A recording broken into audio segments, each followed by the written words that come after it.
Oke, selamat pagi semuanya. Selamat bertemu kembali kita di acara Energizing Morning bersama saya Widya Kusumasari dan saya Johan. Kita hari ini teman-teman kita ingin berbincang-bincang. Tapi tunggu dulu.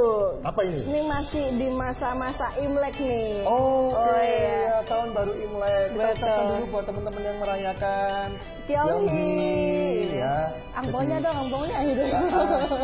Kalau kita minta angpau sudah nggak zamannya lagi. Oke.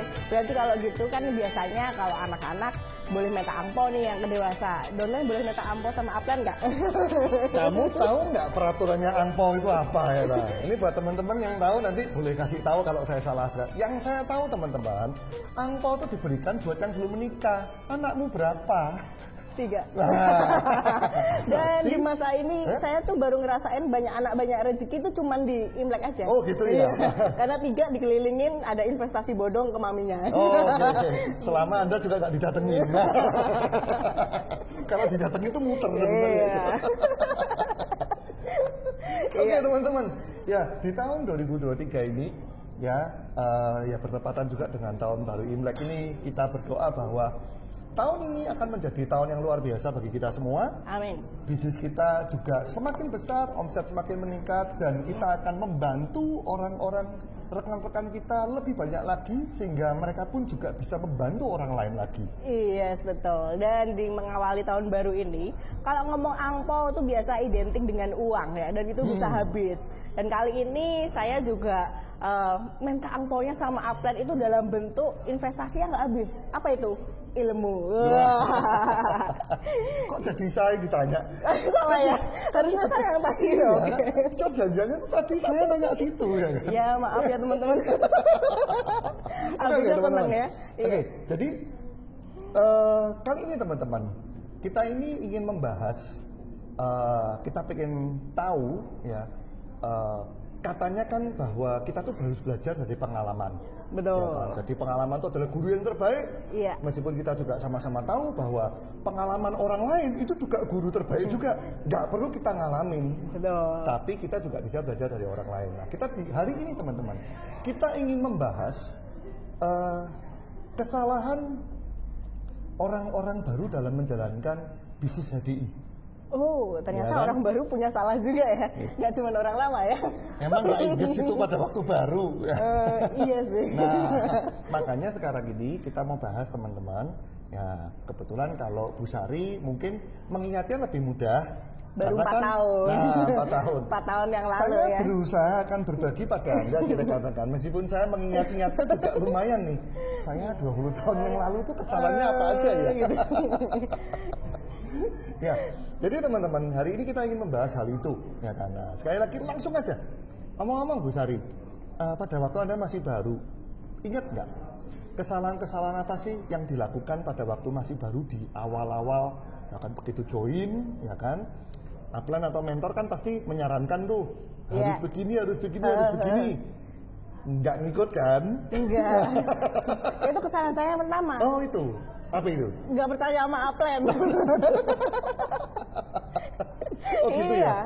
Lah buat saya karena dulu ya, ini dari saya pribadi ya, karena waktu pengalaman jadi orang baru, nggak percayanya tuh karena biasanya yang di dalam kepala saya tuh ini nih nyuruh gini nih buat nguntungin aku nih, buat nguntungin dia nih, kayak gitu loh. Nguntungin Aplen saja. Iya, nguntungin Aplen, bukan buat saya pribadi gitu. Jadi kayak baper duluan lah kalau disuruh ini disuruh itu gitu ya, suruh training aja merasanya bahwa ngapain, kan kalau aku pinter berarti aku omsetnya gede, Upline dong yang untung gitu. Nggak kepikir ya bahwa ternyata Anda juga dapat keuntungan. Nggak kepikir ya.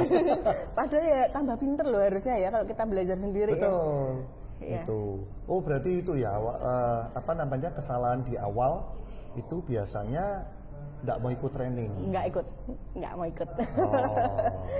Nggak ikut training karena merasa ya itu ngapain sih harus belajar lagi. Sekolah kuliah tuh loh sudah selesai, kok suruh baca buku lagi gitu. Ini apalagi kok disuruh belajar gitu lagi, ya. Oke. Betul, Terus gitu. kalau boleh tahu apa yang membuat Bu Sari pada waktu itu mau belajar pada akhirnya? Kepepet. Kepepet Gimana Karena- nggak kepepet? Upline saya jauh, Pak. Oh, Bapak kalian nggak ngerasa jauh apa? kan upline-nya loh. Upline-nya yang jauh. Iya, iya. Upline-nya jauh. Upline-nya jauh. Nah, terus karena upline-nya jauh, terus Iya, kalau saya harus nungguin upline datang ya lama ya kalau nggak bisa-bisa Oke. gitu. Tapi akhirnya setelah saya ngikutin training, seneng kan, ketagihan jadinya training terus. oh, jadi karena awal tuh kadang mungkin mikirnya gini ya. Training apaan sih? Males gitu ya, paling cuman tidak menarik gitu ya. Ya, paling cuma disuruh diajarin jualan gitu. Oh, Pola oke. pikir saya mengira cuma disuruh Iya. jualan aja. Tapi pada waktu mulai datang, mulai ngeliat, merasakan kok bagus, pada akhirnya juga jalan sendiri Iya, gitu ya. betul. Oke. Ini menarik ya teman-teman. Jadi sebetulnya untuk mengawali bisnis ini itu mudah teman-teman. Kalau kita itu sekali lagi mengikuti mentor, ya kan? Karena mentor itu pasti mengarahkan. Ingat teman-teman bahwa mentor atau upline Anda adalah orang yang pertama kali ingin Anda berhasil. Ya, jadi ikuti aja. Ya. Dan setelah ikut training, apalagi training business plan gitu ya, dan saya tuh baru tahu kalau saya ini bisa jalan sendiri, saya dapatnya lebih gede karena upline dapatnya cuma 2,5%. Oh gitu ya? Iya, dari situ saya baru paham. Berarti bukan upline tuh memanfaatkan saya, berarti benar-benar upline tuh nolong saya karena dia dapat 2,5%. Upline 2,5%. Saya 27,5% gitu. Betul. Jadi baru percaya kalau itu untuk keuntungan dominan itu baru percaya. Udah pada ya? ikut BP belum bisnis plan? Wajib. Ikut teman-teman itu jangan-jangan Anda juga nggak mau training gara-gara nggak tahu bahwa dapatnya lebih besar gitu ya. Iya betul. Tapi ini juga loh Bu Sari, meskipun Bu Sari tadi motivasinya karena upline-nya jauh, ya kan saya tuh mulai berpikir nakalnya gini, jangan-jangan kalau upline-nya deket nggak mau ikut training kali ya? Kayaknya iya. Jangan gitu ya rekan-rekan. Jadi jangan hanya karena upline-nya jauh, terus akhirnya mau ikut training karena bisa mandiri, tidak. Ya, maupun upline-nya mau jauh dekat, ya tetap ikut training. Betul. Terus ingat-ingat lagi enggak, Bu Sari? Apalagi? Yaitu dulu pada waktu baru melakukan kesalahan apa lagi? Selain perkara training, awalnya memang kayak nggak mau training gitu ya. Tapi akhirnya malah ketagihan training terus saya. Nggak mau kerja. Gitu. Ya gimana ya Pak Johan, kan sanguin gitu ya, suka komunitas ya, suka kumpul, kalau dipanggil tuh ayo datang bantuin gitu, walaupun jadi penerima tamu seneng saya jadi nggak kerja. Jadi pokoknya setiap kali ada acara hadir ya, ya penerima tamu ataupun cuma suruh nunggu daftar hadir pun saya bahagia, saya datang. Tapi suruh presentasi nanti dulu lah. Ya, jadi kesimpulannya teman-teman, balance. Ya, jadi tetap ya kan, kalaupun training ya kan, itu juga tetap harus dilakukan. Jadi jangan cuman training aja. Ya kan, memang menyenangkan sih pertemuan-pertemuan kita. Tapi jangan lupa teman-teman, kalau kita menghasilkan ya kalau kita mulai bergerak di lapangan. Ya kan, jangan-jangan ini mungkin ada kisah sendiri kali Bu Sari ya. Dulu yang awal-awal tuh kan katanya ikut, saking senengnya ikut training jarang praktek ya kan, makanya bonusnya nggak besar-besar kan ya. Iya, dan itu saya baru percaya ada perkataan mentor ya yang terkenal banget tuh ngomong, knowing is nothing but playing what you know is everything. Saya baru percaya. Karena kalau cuma tahu nggak ada uangnya. Nggak ada uangnya. Ternyata habis saya jalan baru ada uangnya. Baru ngalamin itu. Tapi ngomong-ngomong ada jebakan berikutnya loh. Jebakan biasanya orang baru, ya kan? Karena akhirnya mulai jalan presentasi, ya kan? Terus bisa closing produk, jualan, tapi terus jebakannya adalah akhirnya terjebak jualan aja. Oh iya dong, ya kan? Saya pernah itu. Saya keliling arisan terus pokoknya. Nggak pernah follow up ya? Nggak pernah follow up. Pokoknya arisan. Setiap perumahan saya masukin, gitu. Dan nggak pernah follow up. Jatuhnya tuh memang pada saat upline pun mengatakan, ayo follow up, cari orang, misalnya cari orang aktif, carilah partner seperti itu. Saya ngapain? Aku jualan aja dapat uang, dapat bonus 2. retail dapat, betul. Itu bonusnya yang dari bisnis plan ya. Dapat itu juga. Pun juga dapat. Jadi saya pilihnya untuk aduh jualan aja gitu ya. Dan akhirnya ada titik di mana waktu itu saya tipes. Bentar, ini tipes sungguhan atau ada singkatannya nih tipes? Bener tipes beneran. Oh, tipes beneran. Ya kalau tipes terus? Kan harus bed rest nih ya. Bed rest tuh seminggu lebih gitu. Akhirnya kan nggak jualan kan ya. Yang nggak ada pemasukan. Oh. Baru kerasa gitu ya. Karena ada titik capek di situ.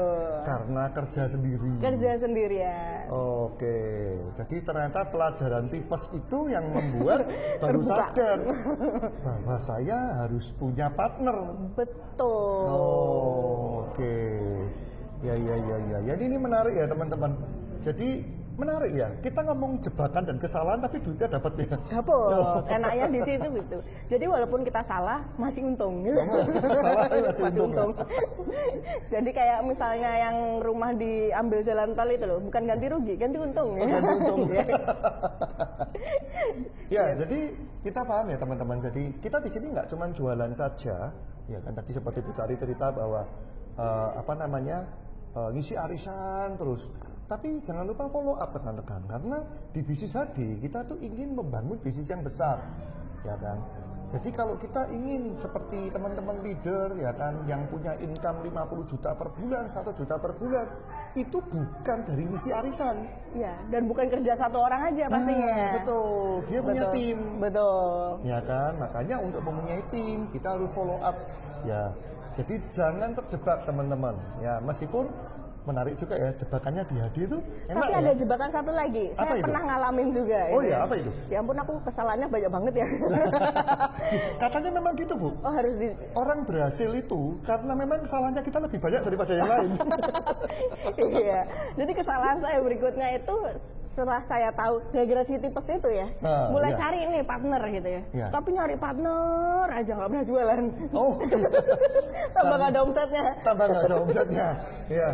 Karena cuman memberin orang. Waktu dulu itu belum pandemi ya, itu masih berbayar kalau nggak salah. Oh iya, betul. Masih berbayar. Jadi saya merasa saya sudah bekerja saat ada orang tuh mau join member. Rasanya udah kerja nih, ada transaksi. Bukan paket itu ya? Bukan paket, cuma 100.000 kan. Oke. Gitu. Jadi rasanya udah kayak kerja, ada uang yang masuk gitu ya. Walaupun uangnya disetorin lagi gitu. Perusahaan lagi. Bonusnya nggak ada. Nggak ada gitu ya. Rasanya udah kerja. Apalagi yang hari ini. Free kan membershipnya kalau online. Jadi rasanya udah memberin orang. Udah selesai nih pekerjaanku. Salah ya ternyata ya. Iya ya, karena kita ini bisnis rekan-rekan. Jadi kalau tidak ada penjualan, ya jelas tidak akan ada bonus. Betul. Jadi semuanya ini harus jalan bersamaan. Jadi tidak bisa hanya salah satu. Ya, dan memang kuncinya itu endingnya memang harus follow up ya. Oh ya, jelas harus follow up. Nah, follow up pun itu waktu itu kan juga pasti kan orang baru ya, bingung ya Pak Johan ini gimana cara nge-follow up-nya gitu ya. Pasti kan tanya sama upline. Nah, bagaimana caranya buat follow up. Nah, akhirnya karena nanya, upline pun kan nawarin tuh pendampingan. Betul. Yuk kamu tak dampingin. Betul. Nah, itu saya punya kesalahan lagi itu. Apa itu? Saya nggak berani ketemu upline saya. Oh, nggak berani ketemu upline? Iya. Upline-nya galak kali. Kayaknya galak, bener nggak? Makanya bagi para upline jangan galak-galak ya. Dongengnya takut loh. Pak, minum dulu Pak. Oh, jadi ceritanya takut sama upline. Sebenarnya bukan masalah galak apa enggaknya Pak Johan. Oke. Takut dievaluasi. Oh, takut evaluasi. Iya, takut kalau ternyata di lapangan tuh saya nggak buat daftar nama. Takut kalau ternyata aku nggak punya RKH. Oh. Gitu. Jadi takut ketahuan bahwa sebenarnya sadar gitu loh. Ya. Saya tahu bahwa saya belum buat daftar nama, saya tahu saya tidak merapikan RKH. Tapi saya pengen cepet. Makanya butuh upline, tapi upline mau dateng takut juga. Sebenarnya sama ini. Karena nggak gede-gede aku. Jadi sebetulnya ketakutannya tuh salah satunya sebetulnya tahu Tahu. bahwa pekerjaannya itu banyak yang nggak beres gitu ya. Tahu, iya. Oh, oke. Terus malah jadi takut kalau ketemu upline. Iya. Padahal di How to Start dianjurkan ya kan konsultasi, udah cuman pendampingan, konsultasi Iya. itu minimal seminggu sekali. Nah kalau takut ketemu upline, berarti jarang konsultasi gitu ya. Iyalah. Jadi kayak takutnya tuh kayak dievaluasi gitu loh. Jadi kayak mau ujian. Kan takutnya kalau ditanyain sama upline nggak bisa jawab gimana gitu. Padahal ya upline-nya nggak pernah nanyain sih sebenarnya. Terus pada waktu ketemu upline gimana? Saya pengen tahu upline-nya melakukan apa loh dulu itu. Waktu itu ya saya langsung diajak gedor ke tetangga sih. Oh langsung diajak Diajak jalan. Ternyata ketakutannya enggak beralasan ya? Karena sekarang baru saya yakin bahwa dulu tuh mungkin upline saya tuh tahu bahwa saya tidak punya daftar nama. Jadi langsung diajak jalan gitu. Ayo ke tetangga gitu. Soalnya upline-nya mungkin kalau bahasa orang Semarang tuh sudah ngumpul gitu ya, udah ngomongnya udah berbusa. Ayo daftar namamu mana, nggak dibuat-buat, jengkel mungkin upline saya, ayo ke tetangga. Ya itu saya nggak bisa nolak. Ya dia ada di rumah saya. Syukur sadar. Ini aku ikut evaluasi juga loh. Ya, jadi ini juga mungkin tips ya buat para upline ya. Meskipun kita tuh tahu rekan kerja kita tuh pekerjaannya nggak beres, jangan langsung ditembak rekan-rekan. Ya, jujur, saya tahu kita para upline itu karena jam terbang kita tinggi, kita kan pasti tahu kan kesalahan-kesalahan rekan kerja baru kita itu di mana. Tapi jangan ditembak. Kenapa? Nah, ini kita tahu, ini curhatan ya, nah. Baru kali ini terbongkar. Udah takut ya, nah. Udah takut duluan ya kan. Aku nanti kalau ketemu upline gimana, ini nggak beres, itu nggak beres ya toh. Padahal pada waktu ketemu upline-nya nggak nanyain ya toh. Nggak nanya. Tapi tahu ya toh. Hari ini saya sadar. Setelah dengan saya begitu, jadi oh ini pelajaran. Iya. Terus apa lagi Bu Sari? Ya, tapi habis itu, jadi awalnya kan takut nih ketemu upline. Ya. Terus ternyata memang karena upline saya jauh, maka saya harus segera mandiri. Tapi pada saat upline saya dekat, itu saya nggak mau dilepas itu, bener-bener harus sama Sari seharian. Jatuhnya tergantung, gitu ya. Jadi pada akhirnya begitu mau pada saat akhirnya mau didampingi, ya kan, terus malah ketagihan. Iya. Kepengennya didampingi terus, gitu ya. Lebih cepat closingnya, saya cuma diem. Enak loh. Jangan ditiru. Don't try this acting ya. Loh, saya tuh tugasnya kan cuma edifikasi tuh orang baru. Misi tante, ini perkenalkan rekan kerjanya Sari gitu ya. Nah, kamu kerja apa toh? HDI tante, nanti biar dia yang jelaskan. Iya. Karena terus enak ya kalau sama upline ya. Aku cuma pembukaan itu aja, endingnya cuma tante paket ini bagus kan cuma gitu. Iya, betul. Iya, sisanya yang ketergantungan. Jadi kalau upline saya itu pulang keluar kota, saya nggak kerja.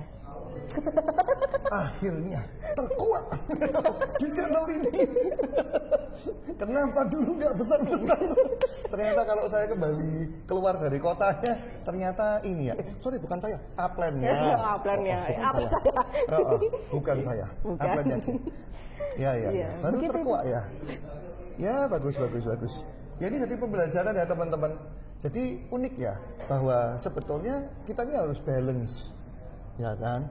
Nggak mau didampingi sama sekali itu ya salah, karena pada akhirnya kita sebagai orang baru, kita nggak tahu cara menjalankannya yang benar seperti apa. Alih-alih ngomongnya mandiri gitu ya, padahal itu sebenarnya mungkin di lapangan salah loh.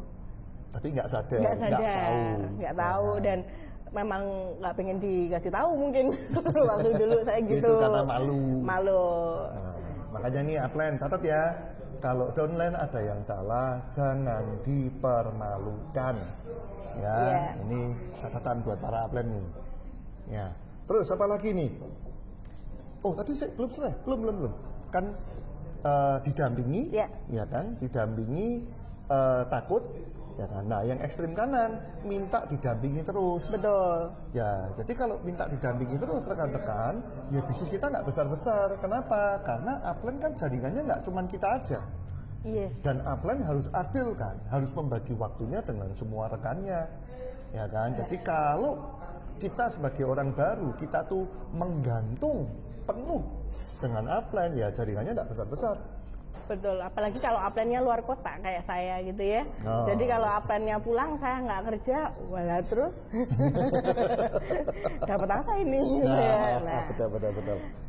Oke, terus apa lagi ya? Kira-kira kesalahan pada waktu dulu awal-awal menjalankan bisnis jadi. Nah, ini Sari inget banget ini waktu Sari disuruh datang ke Kota Semarang, disuruh ikut training gitu ya.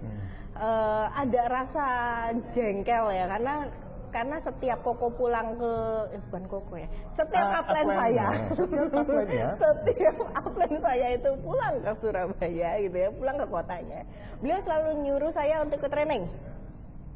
Kamu training ini ya, dan saya selalu jawab kan sudah. Betul. Kan sudah, kemarin lu sudah ikut training gitu. Kok disuruh ngulangin lagi? Itu rasanya kayak ngapain aku kok harus training lagi gitu. Jadi karena merasa bahwa sudah ikut trainingnya, ya. Jadi untuk mengulang lagi malas gitu ya? Males banget. Karena ngerasanya kayak kan kemarin sudah gitu loh selesai. Gitu. Nah, menurut Bu Sari, apa yang membuat akhirnya hari ini Bu Sari mengatakan bahwa ini adalah salah satu kesalahan? Iya, jadi kesalahan, saya ngerasa itu kesalahan karena walaupun sudah ikut, waktu ditanyain lagi nggak bisa jawab. Nah, jadi waktu itu saya cuma ditebain, ya langkah pertama apa Sar waktu HTS? Padahal sudah ikut. Ikut. Tapi belum paham. Ya kan? Sampai akhirnya saya keluar nih celetukan nih. Sampai kapan saya harus training? Terus upline-nya ngomong apa pada waktu itu? Sampai kamu jadi trainer. Jadi selama belum jadi trainer, kamu harus ikut training gitu. Padahal kalau jadi trainer ya bahasnya training itu ya. Nah, ya makanya memang itu tujuannya. Jadi intinya bahwa training itu harus terus, ya kan? Jadi 5 training dasar itu rekan-rekan, bukan hanya cuma sekedar diikuti, bukan hanya sekedar tahu, tapi harus dikuasai. Karena materi 5 training dasar itulah memang yang akan menjadi bahan pembicaraan kita di lapangan. Ya, dan Sari sih kerasa banget waktu kemarin online ya. Waktu zaman online itu bayangin kalau saya itu tidak menguasai materi trainingnya. Terus rekan-rekan saya yang segitu banyaknya di luar kota segala macam, kalau saya harus tergantung sama upline atau tergantung dari jadwal kota, ya nggak akan cepet besarnya. Nah akhirnya apa, kalau orang Jawa ngomong bisa ditatai dewe gitu. Bisa saya terjemah, bisa ditanggulangi sendiri. Ya, itu bersyukurnya kalau kita punya ilmunya dan ngikutin training berulang itu kan nggak harus yang ibaratnya gini loh. Kalau kita tiap hari denger, lama-lama tuh masuk sendiri kok. Nggak perlu. Bukan dihafal. Saya, waktu itu upline saya cuma ngomong sudah ikut aja. Pasti kamu dapat kosakata baru. Iya beneran gitu. Saya baru dapat kosakata baru, dapat ilmu baru dari setiap trainer itu kan punya warna masing-masing nih. Iya. Walaupun mungkin kadang kalau yang ini kok kayaknya ngantuk, bikin ngantuk, yang ini kayaknya lebih galak gitu ya. Tapi saya di saat itu disuruh belajar dengan semua kepribadian itu dan akhirnya tahu. Oh, yang ini kekuatannya di sini, yang ini kekuatannya di sini gitu. Jadi meskipun ingat masalah kita ngomong ngantuan dan galak tadi istilahnya Bu Sari, itu hanya style membawakan rekan-rekan. Tapi yang penting itu sebetulnya adalah ilmunya, pemahamannya, ya kan. Bahkan mungkin pengalamannya. Dan itu yang akhirnya memperkaya kita sehingga setiap kali ketemu orang akhirnya ada bahan baru untuk diceritakan. Betul. Nah itu ternyata menariknya ikut training dengan berbagai macam trainer. Jadi intinya ikut pertemuan itu ya memang harus diulang, ya kan? Kalau pengalaman saya itu sedikit beda. Gimana itu Pak? Kalau saya pertemuan memang saya ikut terus, ya kan? Karena tadi kan soalnya kan Bu Sari upline-nya jauh. Yeah. Nah kalau upline saya kan dekat. Gede lagi ya. Wow. Jadi begitu ditelepon, training, gitu. Ada pertemuan, siap, gitu. Nggak berani nolak. Berani nolak mau gaya apa? Nggak, ampun. Ya, jadi, tapi saya merasakan manfaatnya. Ya, jadi saya baru tahu bahwa manfaat ikut training berulang. Jadi mungkin nama trainingnya sama, nama pertemuannya sama. Akan tetapi kita tuh setiap kali datang ke pertemuan, kita tuh akan mendapatkan hal yang berbeda. Ya. Dan kuncinya teman-teman, pada saat kita mendapatkan di dalam pertemuan, kita langsung praktekkan dulu. Nanti ada pertemuan lagi, kita ikut lagi. Ya. Nanti kita dapat sesuatu yang beda lagi, praktekkan lagi. Dan ini yang membuat akhirnya semakin hari kita semakin bertumbuh. Betul. Jadi nggak bisa cuma sekali, ya kan? Saya yakin lah. Kasarannya training, mau how to start lah, 5 training dasar lah ya. Product knowledge saja loh yang paling gampang knowledge, ya. Betul. Itu saya tuh dapat ilmunya macam-macam loh Pak Johan. Oh, apa itu? Ya, misalnya kalau dari dokter, saya dapat kosakata bagus kayak gitu. Tentang istilah-istilah Iya, penyakit. istilah penyakit gitu betul, ya. betul. Terus dapat misalnya, ini masuk di MILS di fitofarmaka gitu tuh, wis ngeri. Kelenjar hipofaringel. Pinter gitu. Tapi kalau buat yang teman-teman yang awam, itu punya kosakata lagi. Gitu loh. Jadi ada kosakata baru yang buat saya itu ini lebih gampang jelasinnya. Oh, jadi katakanlah untuk orang awam itu lebih mudah dimengerti dengan kosakata itu. Iya. Jadi itu pembelajaran yang buat saya dengan berbagai macam background, trainer, profesinya dia apa, itu tuh ilmunya beda-beda. Betul. Maksudnya kosakatanya gitu, tapi betul. intinya itu sama. Jadi jangan remehkan ya teman-teman. Jadi maksudnya mohon maaf nih. Jadi kalau training product knowledge, kalau nggak dokter nggak mau, jangan salah teman-teman. Ya. Seringkali justru rekan-rekan kita yang awam, mereka tuh punya banyak bahasa kosakata yang lebih mudah dimengerti. Jadi membantu kita untuk menjelaskan juga ya ke orang awam. Iya, betul. Jadi kayak bahasa-bahasa yang gampang, misalnya, ini nih saluran peredaran darah. Tugasnya propolis itu buat ngerok ininya nih, plak-plaknya gitu. Ya kan bahasa orang Semarang gitu ya. Ini buat plak-plaknya. Lalu polong tuh buat peredaran darahnya tambah lancar. Ini buat regenerasi lagi. Jadi bahasa yang simple itu ternyata bisa saya pakai juga pada saat ketemu orang.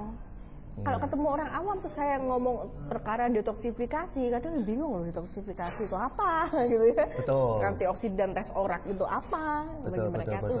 Dan juga bukan berarti terus habis ini kalau training product knowledge yang dokter sepi, jangan loh teman-teman. Oh, itu ilmunya daging. Nah, itu ilmunya daging. Emang kalau yang tadi gaji? Ya, khas dalam khas luar lah. Boleh. Ya, jadi kita pada waktu ketemu teman-teman rekan-rekan dokter memberikan training, kita ini mendapatkan kalau buat saya rekan-rekan, saya mendapatkan hal yang ibaratnya disampaikan oleh ahlinya.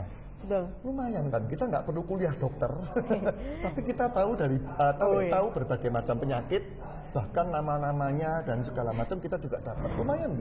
Iya. Hemat berapa ratus juta itu.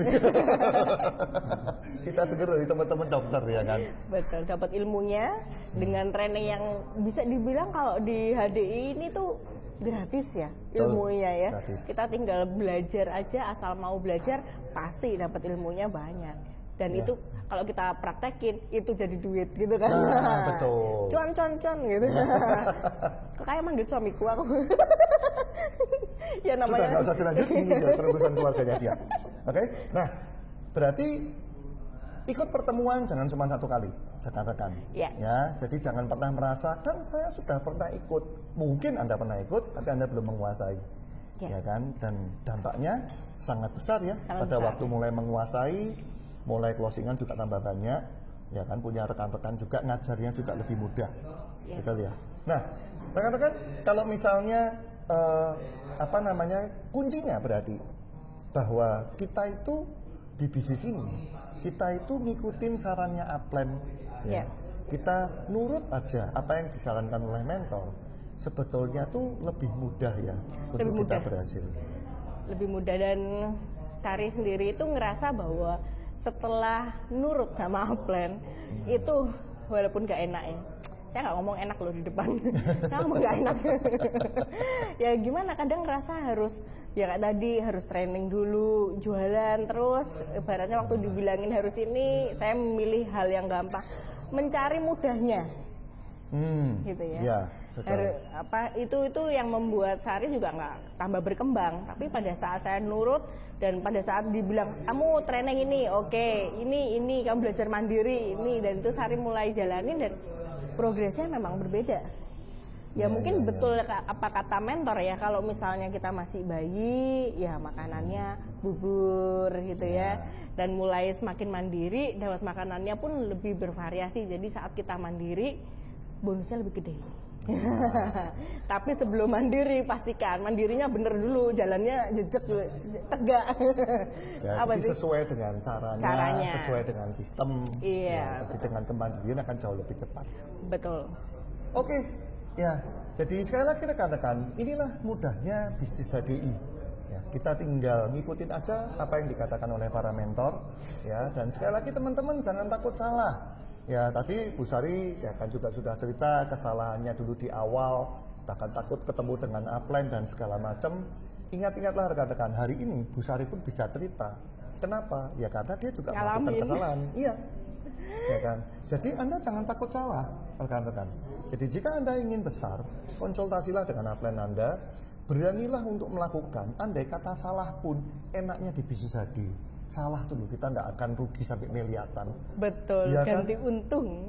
Ya, kita salah, ya kita tinggal ngulang lagi. Yes. Ya kan? Jadi sekali lagi, inilah keunggulan bisnis HDI dan luar biasanya bisnis HDI.